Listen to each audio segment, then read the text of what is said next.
Adesso invece sentiamo qual è la posizione della CIA di Venezia riguardo al tema dei voucher, CIA di Venezia rappresentata dal suo presidente Paolo Quaggio.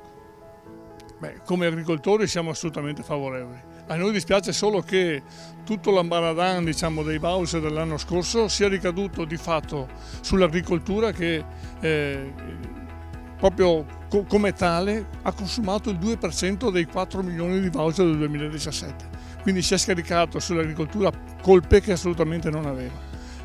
Diciamo che i voucher sono per l'agricoltura indispensabili, devono essere semplici ma devono essere anche pratici, nel senso che se si vuole salvaguardare da un lato la possibilità dell'agricoltore di avere una flessibilità nell'adozione di personale, ma vogliamo salvaguardare anche il personale, il voucher deve essere indice, deve essere fatto proprio con semplicità e chiarezza.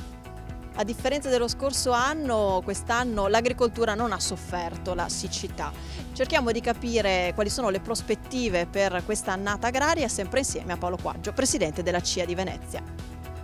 Diciamo che ci sono zone sicuramente molto sfortunate, nel senso che oltre alla pioggia è arrivata anche la grandine in maniera anche abbondante, quindi ovvio che in quelle zone la situazione è, diciamo, abbastanza drammatica, nel senso che i raccolti in gran parte si sono persi, penso alla soia, penso al mais, quindi per il resto è un anno sicuramente diverso dall'anno scorso, molto siccitoso. Quest'anno la pioggia in parte sicuramente ha aiutato le nostre aziende, in alcune zone la pioggia è stata comunque scarsa, però in generale è un anno abbastanza normale, se così vogliamo dire, per quello che riguarda le produzioni nostre estive, parlo dei seminativi.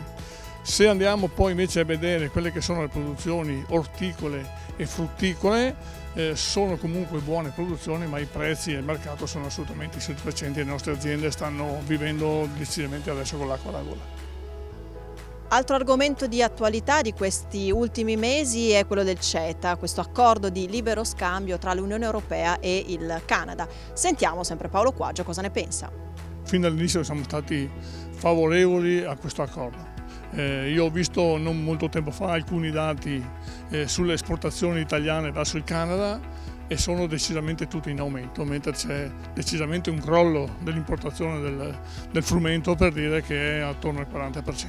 Però il vino ha un aumento del 4%, i formaggi sono attorno, mi sembra, al 6-10%, per cui in generale il trend di esportazione verso il Canada è sicuramente in aumento.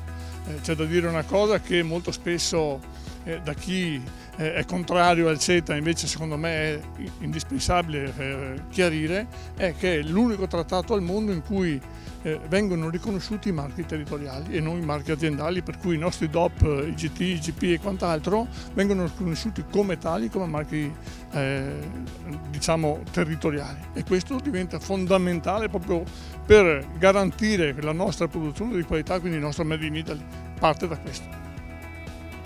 È stato eletto da poco nuovo presidente regionale della Confederazione Italiana Agricoltori del Veneto. A Flavio Furlani è succeduto Gian Michele Passarini. Allora sentiamo la sua opinione su temi appunto di stringente attualità.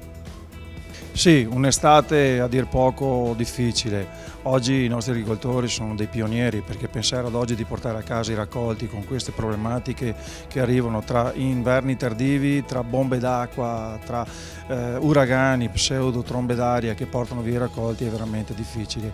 Abbiamo situazioni dove necessitano interventi sicuramente a favore delle colture che sono state abbattute. Ci sono altre realtà, come ad esempio il vitivino vinicolo, che gode di una buona produzione, di un'uva molto buona, e quindi si prospetta una produzione per il 2018 buona. Devo dire che è notizia di pochi giorni, di poche ore, abbiamo ottenuto da parte dello Stato, nella conferenza Stato-Regioni, un finanziamento da parte del Fondo di Solidarietà di 15 milioni di euro di intervento di quelle zone che sono state vittime dei disastri climatici degli ultimi giorni.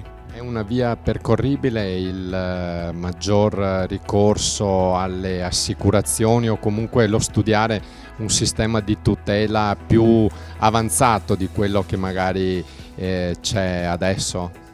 Ad oggi l'unico strumento che abbiamo sono le assicurazioni. Sicuramente è uno strumento che va migliorato. Va detto che per quanto riguarda i disastri climatici noi dobbiamo far leva su quelli che sono gli strumenti nazionali, quindi le calamità e quant'altro. È chiaro che però all'interno della questione assicurativa non possiamo non evidenziare che ad oggi AGEA è ancora in ritardo su quelle che sono l'erogazione dei premi ai Condifesa, mettendo in difficoltà non solo gli agricoltori ma i Condifesa stessi. Quindi anche una rivisitazione dello strumento di pagamento nazionale AGEA va fatta. Abbiamo sentito anche il consigliere regionale Fabiano Barbisan, membro della Commissione Sanità, che ci ha parlato del piano socio-sanitario del Veneto.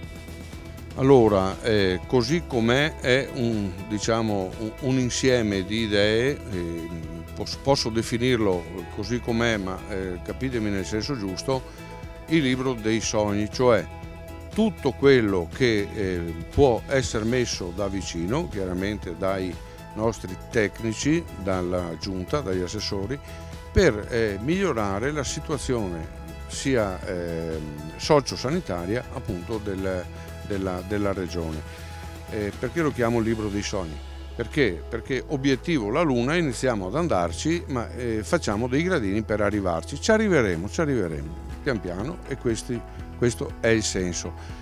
Da parte mia, che appunto sono uno che ha sempre lottato per la tracciabilità degli alimenti, è segnato nelle circa pagina numero 50 più o meno 48, che si può pensare di utilizzare prodotti veneti a marchio Veneto per le mense ospedaliere, per le mense appunto delle case di riposo. Ecco, questo è un obiettivo che ci possiamo arrivare in forza di tante norme che sono state messe in campo e ottemperate da parte dei produttori per arrivare a questo. Rilancio quindi del prodotto di questa gente che lo produce, colleghi produttori che li fanno, e sicurezza alimentare, perché appunto legata al controllo, sicurezza a coloro che ne hanno anche la necessità, si trovano a essere case di riposo, ospedali,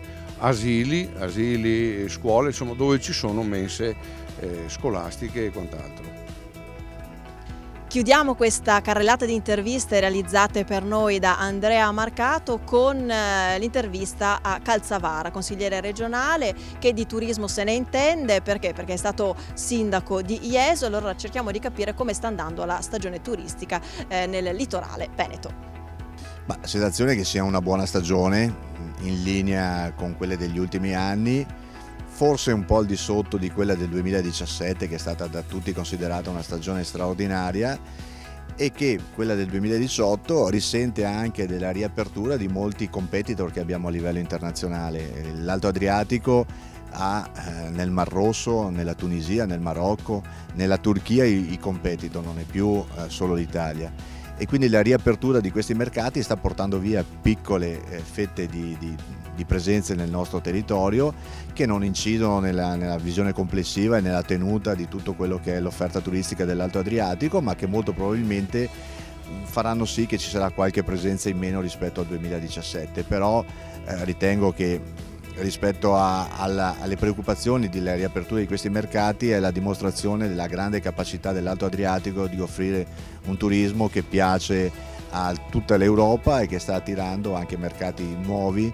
come quelli che pensavamo non necessariamente premiassero il Veneto. Penso ad esempio a tutto il mercato russo, che invece sta diventando un mercato importantissimo e fidelizzato delle nostre località. Un'offerta a 360 gradi che non vuol dire solamente spiaggia, ombrelloni e sole, ma anche un retroterra ricco, per esempio dal punto di vista enogastronomico. Assolutamente, oggi la vacanza si sta trasformando sempre di più in una vacanza esperienziale, dove poi la spiaggia è una componente, ma l'esperienza di una vacanza è fatta anche di conoscere i territori, di conoscere i prodotti che il territorio ha, e noi abbiamo la fortuna di avere dietro le nostre spiagge un territorio straordinario che può permettere delle esperienze sia dal punto di vista enogastronomico sia dal punto di vista paesaggistico straordinarie, e questo sta diventando un plus che i visitatori del nostro Veneto stanno apprezzando. Dovremo sempre di più cercare di creare forti connessioni e facilità di accesso